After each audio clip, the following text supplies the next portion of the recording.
Good start. I know, I missed the start, man. I guess I should have strutted a little bit. Yeah.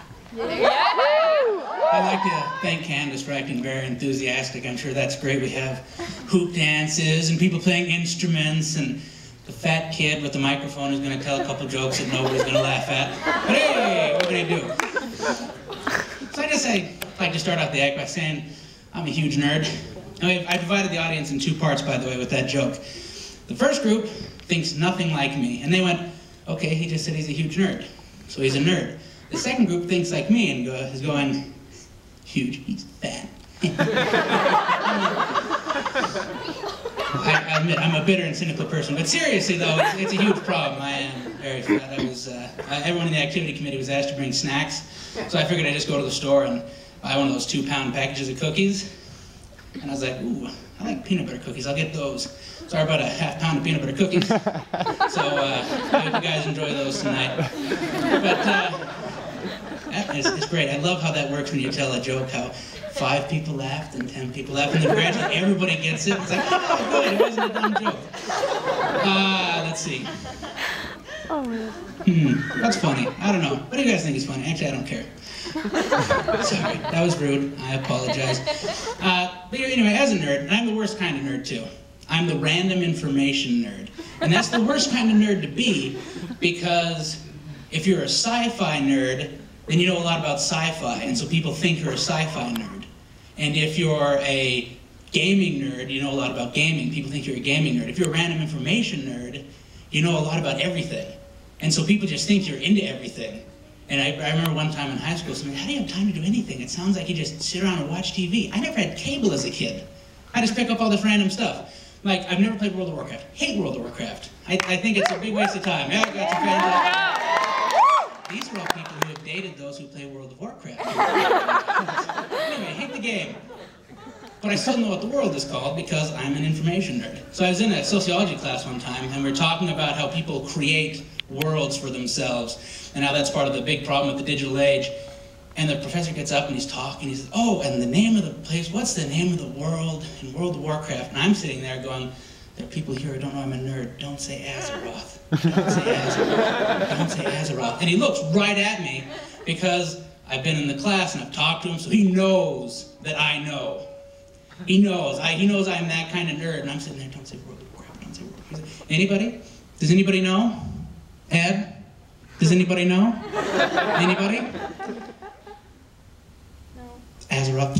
But I mean, anyway, as a big nerd, I notice things sometimes. I'll be out and about. And I have noticed, one thing I've noticed, especially going to church, is that I have a great time saver for testimonies. Everyone, when they get up, should just say 1, 2, or 3. And we have a 1, 2, or 3. What does that mean? 1.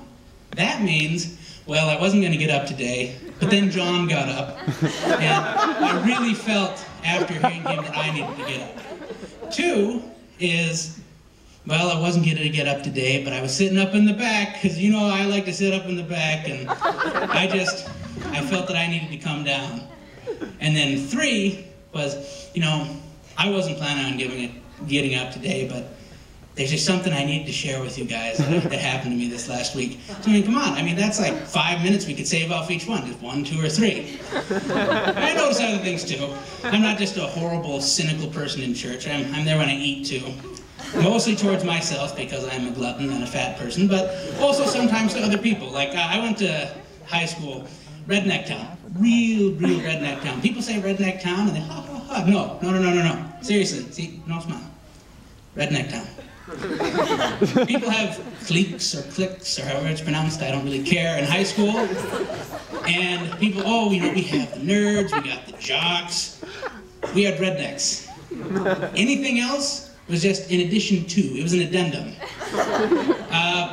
Great example, one of my best friends, biggest computer nerd I've ever met. The guy, well, okay, I take that back, I've moved in with our Word Web administrator. Second biggest computer guy I've ever met. He would go hunting before and after school, all of deer season, and one of the more disturbing memories is him coming in with blood all up his side. I was like, are you okay? Yeah, it just wasn't dead before I cut an artery. But anyway, so everyone was rednecks. And I don't know if you guys have ever seen a bunch of rednecks, but there's fat rednecks. Lots of fat rednecks. I guess I'm telling that one again sometime. Anyway, so, lots of fat rednecks. But, the health craze, it hit about 2000, so it took about 2004, 2005 before it hit our town, because we're backwater. Starts in France, makes its way to California, spreads over to New York, and then about 5 years after it started, it gets maybe to Coquille if we're not already trying to catch up to fatness from the 80s. Anyway, so he decides, I think I'm gonna get healthy. And so I'm sitting there in lunch, and this kid, Mark Minner, great kid. Mark Minner sits down, and he's got cafeteria pizza. Who here has had cafeteria pizza before? It doesn't matter the cafeteria. So good. I love cafeteria. We got claps, we got hands. Most people have had it. Let me explain cafeteria pizza to you. You just take a syringe and you fill it full of pork grease and you stick it right in your arm. That's about as healthy as cafeteria pizza. It is greasy and disgusting. I had a friend who took a whole stack of napkins and put it on top of a slice of pepperoni pizza, grease soaked all the way to the top. So, this is Mark sitting down there with a slice of pepperoni pizza, and he's peeling all of the cheese and pepperoni off of the pizza. And, Mark? Yeah? What are you doing? Peeling the cheese and pepperoni off my pizza? Thank you, Mark. I really appreciate your stunning observation. Why are you peeling it off of your pizza? Because the crust is bad for you.